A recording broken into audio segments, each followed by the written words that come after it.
and welcome back to FTC Feature, the podcast where we talk about anything and everything FTC.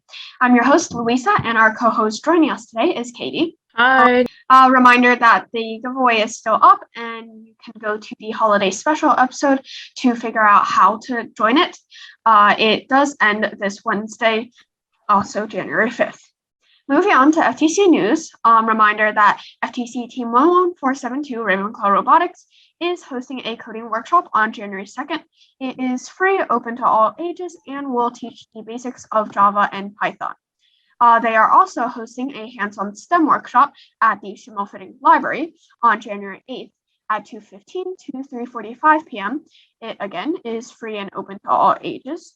Also, a reminder to all the North Texas teams that the EP League Meet 3 and Remote League Meet 4 is on January 3rd, and the first spring qualifier and the EP and Remote League tournament is on January 10th. Moving on to feature stories. It's something that we will be sharing every episode, and I can start, I guess. My story for today is getting kicked out of Sam's Club, since we were trying to advertise a workshop there, and a worker came up to us and said, "You have to leave," which was quite sad, but yeah. Mr. Van Gemeren, would you like to share your feature story? Sure. Thanks, Louisa. And thank you all for those of you who are joining today. It's a pleasure to meet you. My name is Dr. Eric Van Gemeren. I've been a registered professional engineer for 35 years. I recently retired last year, so I'm pleased to be able to participate in FIRST programs full-time now. I am currently the chairman of the board for FIRST in Texas. Also serve as an advisory member to the FIRST Global organization. And I personally mentor two teams in the Texas region, as well as volunteer at a number of local events. I've been involved with FIRST in Texas for about 12 years now. It started actually when I was the chief technology officer for a large multinational oil and gas company based here in Texas. I employed about 3,000 engineers, and every year I'd hire about 300 new engineers from around the world. We operate in 27 countries of the world, and it gave me an opportunity to see the talents, skills, and abilities of young engineers from a huge cross-section of our global society. And when I did that, I came to the conclusion that there was something missing, that the engineers that were graduating from college and university were incredibly smart when it came to their subject matter expertise on individual subjects, be that finite element analysis, mechanics, chemistry, computer science, whatever, but lacked a certain understanding of what it takes to develop and bring to market a new product. And like many companies around the world, the company that I worked for lived and died by the products that we brought to market. And I came to the conclusion that there was a unique skill set that wasn't being taught in our high schools and in our colleges and universities, and for many corporations for that matter. And that was how to actually work together to develop something new. And it wasn't necessarily about pure and applied engineering. It was more fundamental. It was about how do we work together as a team to make decisions? How do we understand what our goals and objectives are? And with an understanding of our goals and objectives, how do we translate that into our design objectives? So how do we know what we're engineering really is satisfying the criteria that we set out to achieve? And invariably along the way, there's always more than one way to satisfy a set of design objectives. So how do we actually reach a decision on what is the best strategy to satisfy a set of criteria? And these were things that I felt weren't really being addressed by the educational system worldwide, but particularly here in the United States. So I set out on a mission to say, how is it that we solve this? We can't be the only organization in the world to find this gap. There's got to be other organizations that have figured this out. And it was quite as a matter of somewhat kismet that I stumbled across FIRST. Again, this was 12 years ago. And I ran into an individual by the name of John Shalene, who was the executive director of FIRST in Texas at this time, that said, Eric, I know what you're talking about, but you need to come see what we're doing. And he introduced me to FTC. And it was an event that was being held at that time back in at UT Arlington. And he asked me, why don't you come out and spend an afternoon? And I thought, oh my goodness, what am I going to do with a bunch of kids? Obviously, I'm older in my career. My kids are all graduated from university and married and moved on. But I thought, okay, I'll give it a whirl. And that was my very first introduction to FTC. And I was completely blown away by what you guys were doing. I was completely moved by the problems that you were solving and the way that you were working together to solve those problems. And I immediately knew that this was something that I wanted to be a part of, that this was something that I wanted to support. So since that, I've taken on a number of different roles in the FIRST community, first as a volunteer, as a judge advisor, as a volunteer at events. Then I became a mentor myself. Then I started working with the FIRST in Texas organization, ultimately joined the board and now I'm the board chairman. So I'm in this very unique position that gives me the opportunity to be a part of a team who's planning on how we can take what we know affectionately as FIRST and take it to the next level and really evolve it to the next generation.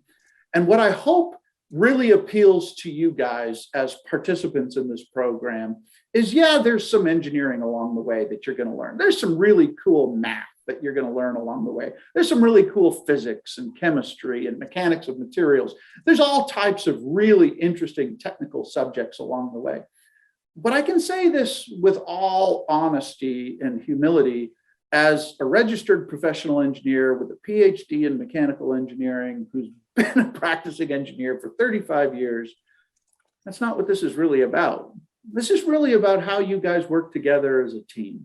This is about how you make decisions together as a team. This is about how you solve problems as a team. This is about how you choose the best solution for the best problem. And there is never going to only be one solution to any one problem.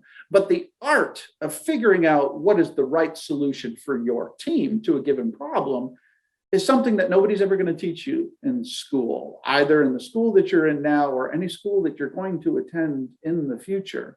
FIRST gives you an incredible opportunity to get some hands-on experience with how to actually make that happen.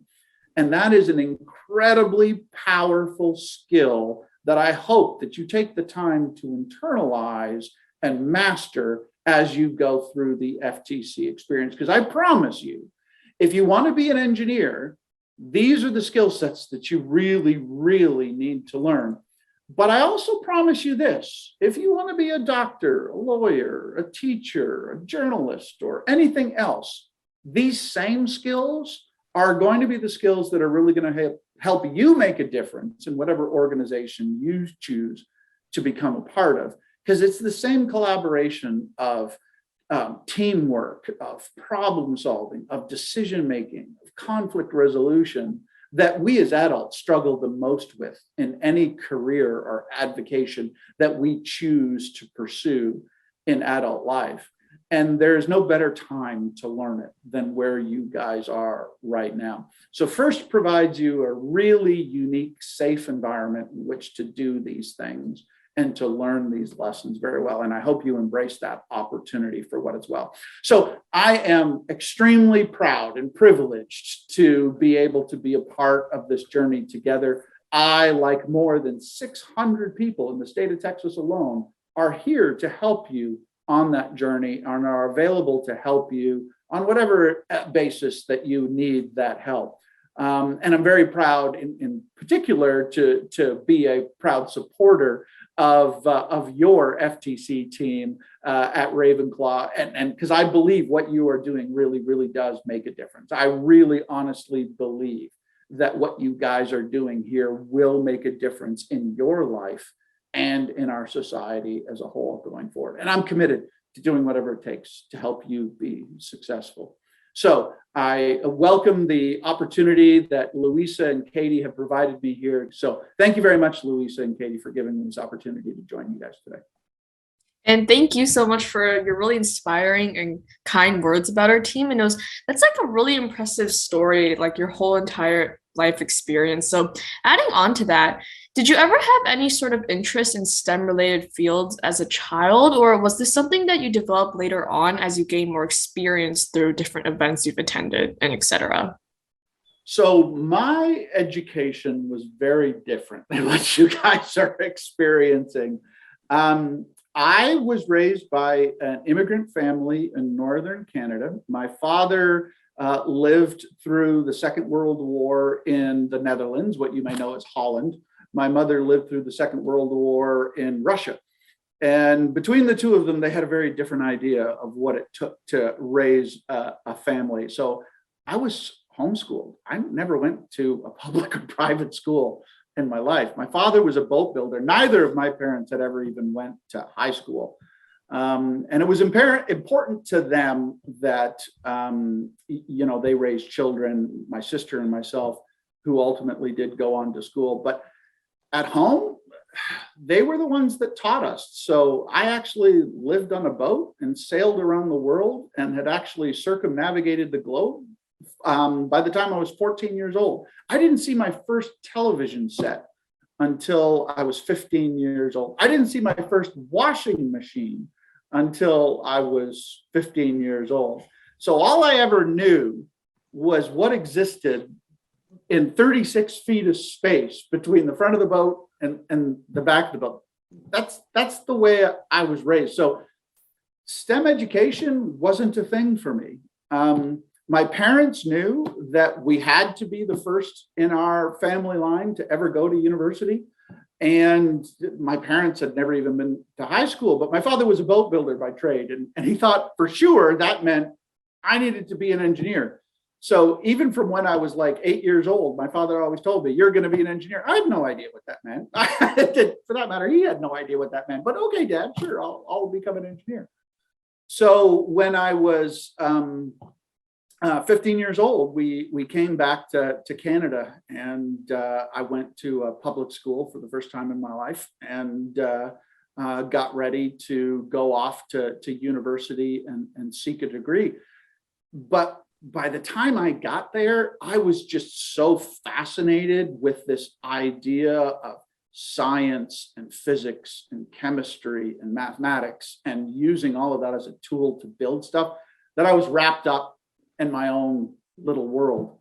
So I really immersed myself in the field of engineering and was just completely enamored with the idea of building stuff, and that there was, in my mind, the right way to build stuff if only I understood the underlying principles and the underlying math. So it all came to me to be a quest to understand the math, to understand the science, to figure out what was the right way to build it. And that's why I ultimately went on to get a PhD in engineering. But then I actually got a job and started working for a living, and I realized that, oh my gosh, it was not that simple, because I was one of many people in a choir of folks who all had their idea of what the right answer was. And that arriving at the right answer wasn't a matter of being right with the math or the physics or the chemistry. It was about really understanding, well, what is the problem that you're trying to solve? And what are your priorities in terms of what the thing you're trying to create is supposed to do? That really needs to drive the design solution. So unless you really start at the front end and understand what your objectives are, the solution in terms of what you design and ultimately build could look totally different. So that's a long way of saying, Katie, that it took me years, literally years, to kind of figure out that it really wasn't all about the science and math. It was about the process. It was about the people. And you were only ever going to be so good at this as you were at working with people, to understanding the variables and putting it together and solving collaboratively in those variables. So I started as a design engineer, ultimately became a design manager, then became a staff manager, which simply meant that you manage larger and larger groups of people.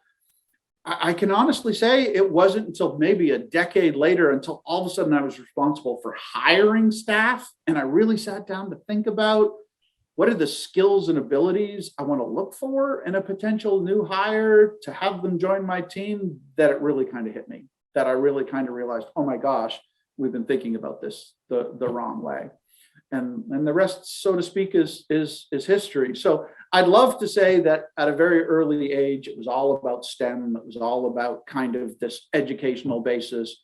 But I wasn't smart enough to figure that out until many, many years later, until this became a problem I had to solve. And then I kind of realized, I figured out, oh my goodness, there's got to be a better way of doing this. And that's kind of where I got to where I am today.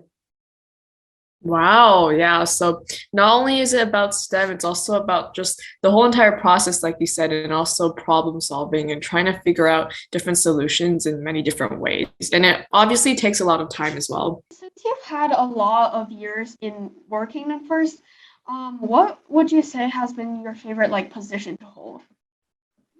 Well, there's a couple of different positions, I would say. You mean in FIRST or as an engineer, or what specifically was your interest? In FIRST. In FIRST, I got to say my absolute favorite role is as a mentor, as working with kids like yourselves who are doing this today and are discovering these problems for the very first time and realizing there's got to be an answer to the way you do it. And working with students who get that real passion of saying, there's got to be a better way to do this. That to me is my real joy. So my greatest happiness in life really is working with students to help them solve problems and apply or discover new areas of science and engineering and math that they weren't aware of before, that explain the things that they've always thought that there had to be an explanation for. So that's why I work with two teams today to fill that role. Second to that, I think one of my greatest joys is volunteering at FIRST events in any capacity, whether it's helping to park cars, it's running the admission line, whether it's helping teams load in or load out at pits as a referee or an umpire at an actual event, or as a judge. Just given the opportunity to work in that kind of high energy environment where there's so much excitement and enthusiasm about the event, it's truly infectious, and it really kind of gives you this natural happiness and joy that's hard to reproduce in other places. So mentor and volunteer, I think, are my two greatest happiness places in the FIRST empire.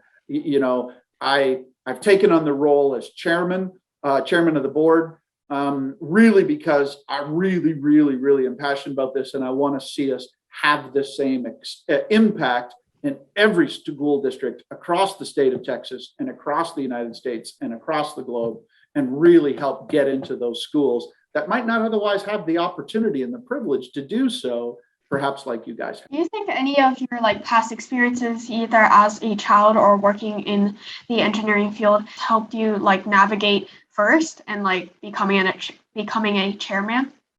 Oh, 100%. This is all about walking the talk, right? What I have really experienced, and I didn't really appreciate it until I got into the role, that the same techniques, the same tools, the same processes that we try and teach the students about problem solving, decision making, conflict resolution are the same tips and techniques and tools that we have to use as adults to solve problems and work together as a team. FIRST is a large organization. There's tens of thousands of people involved in this around the world, and all of them are involved in FIRST because they're very passionate about it, and they, like me, believe in what we're trying to do. And that means they all bring a different lens and a different perspective, and none of them are wrong. And it's all about trying to bring those people together to tune and focus their enthusiasm and passion together to have the greatest impact. And there's no one right way to do that. So the exact same techniques and tools that we teach the students on how to build a robot, in fact, are the exact same problems and techniques that we use as adults to run a large multinational organization like FIRST in 27 countries of the world, in I don't know how many different languages that FIRST speaks and how many students are involved.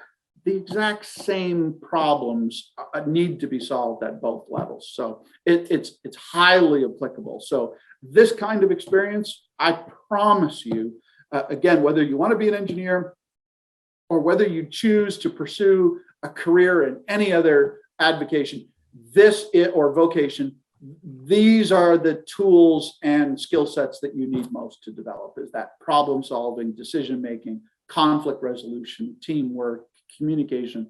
These are the skills that will help you in any vocation that you choose to pursue through the rest of your life.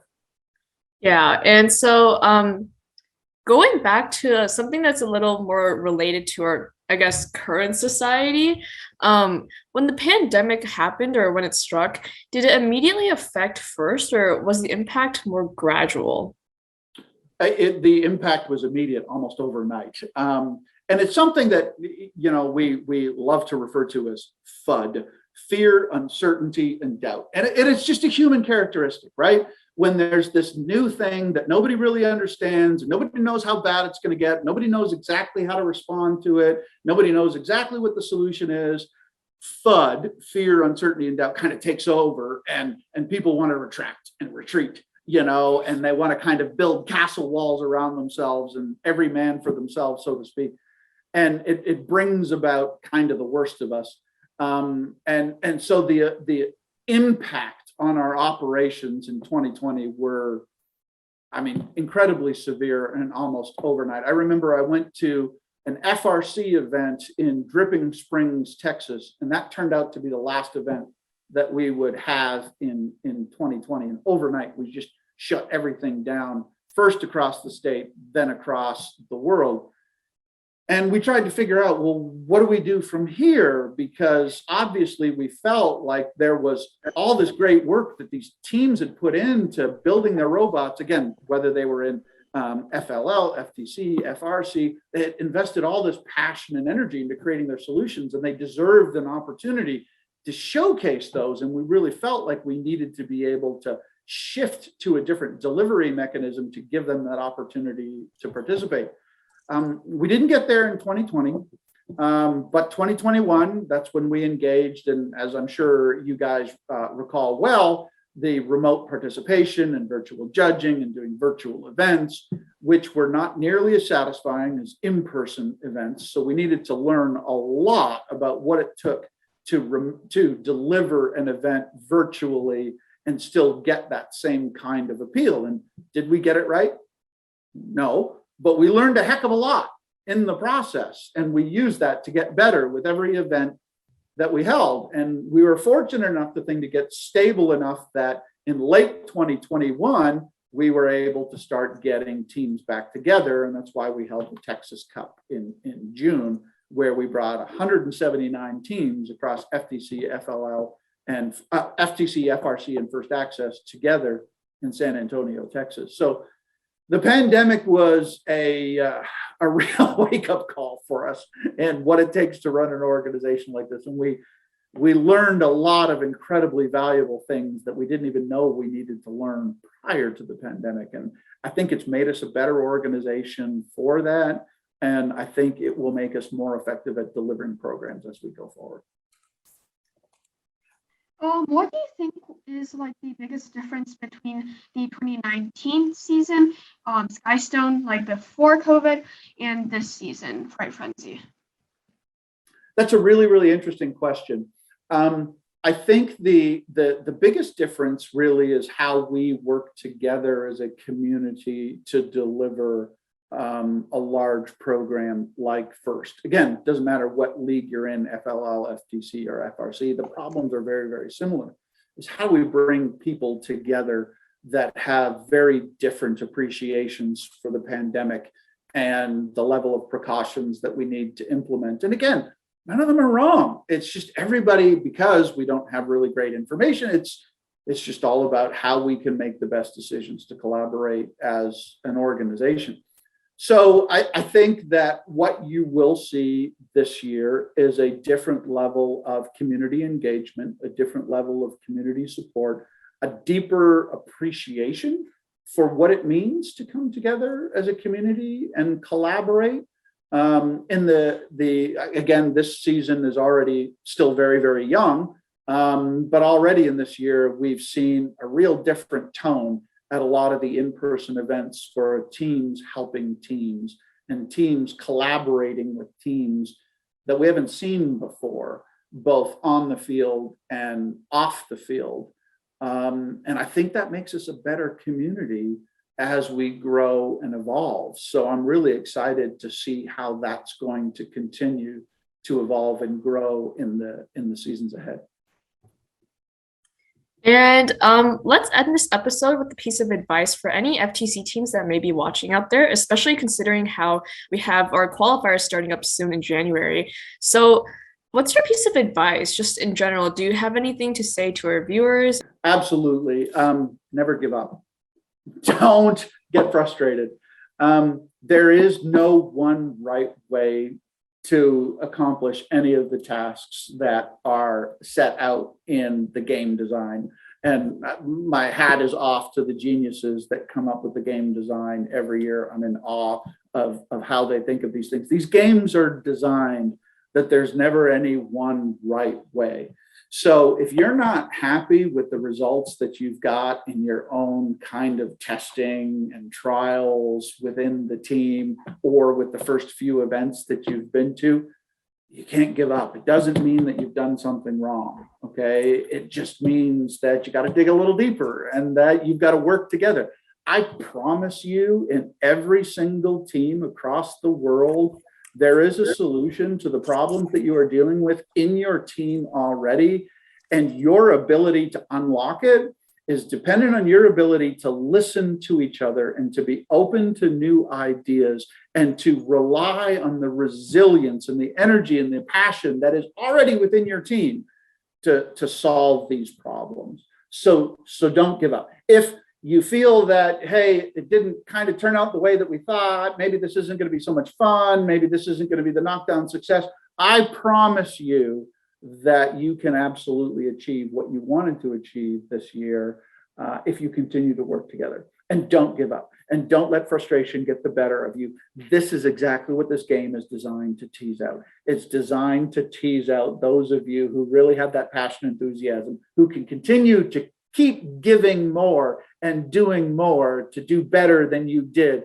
in your last practice event or your last match. I promise you're capable of a heck of a lot more than you even are aware of what you are. So don't give up. Don't give in to frustration.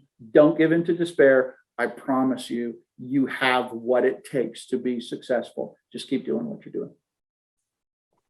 Well, I think that's a wrap for episode 6 of FTC Feature. And thank you so much to Mr. Van Gemeren for joining us today. And we really hope you enjoyed this video. And don't forget to check out our Instagram at ftc.feature for updates and more information. See you guys next Wednesday, and Happy New Year's. Bye. Happy holidays, everyone.